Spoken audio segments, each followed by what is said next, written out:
So 1 Corinthians 15 verse 58. Therefore, my beloved brethren, be steadfast, immovable, always abounding in the work of the Lord, knowing that your labor is not in vain in the Lord. I wanted to talk about being consistent and, longevity, lasting a long time in your relationship with God, and not just falling away after a couple of weeks, days, months, being able to maintain that relationship with God. And it says to be steadfast, immovable, and always abounding in the work of the Lord. And I've definitely been walking with God for a very long time, and I think the things that have kept me is obviously communing with God, talking to Him every day, praying to Him daily, which we are doing at the moment, reading the Word, worshiping, spending that time praying and worshiping God, through music. So prayer, worship, and reading the Word, those are the three main things that have kept me in my relationship with God. And now I'm at a place in my life where nothing can, come in the way of that relationship with God. I will always believe that God is real. I will always believe that, Jesus died for my sins and rose from the grave, and now we can go to heaven through Him. And so, these are things that are immovable in my life, that no matter what I go through, even if it's hard times, I will still have that belief in God.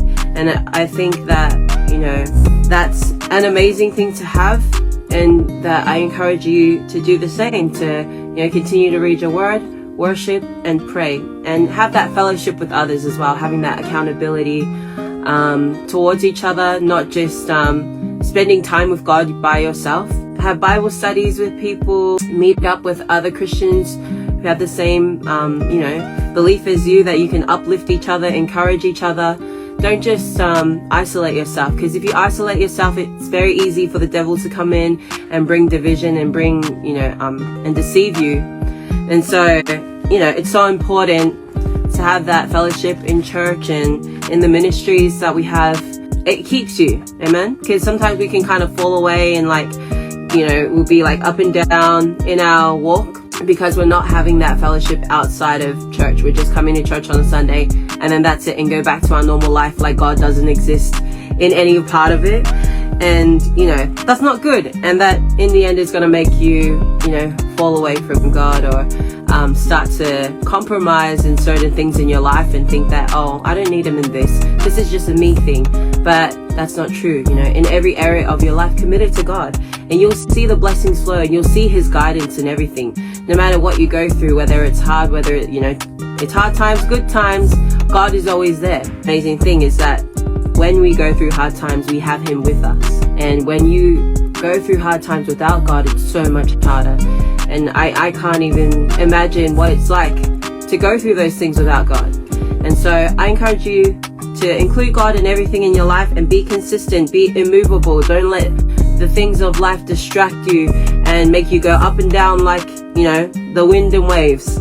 But be consistent in everything that God is giving you, and, always abounding in the work of the Lord, making yourself available for God to use you. Don't just, if you're stuck at home, you have to be at home.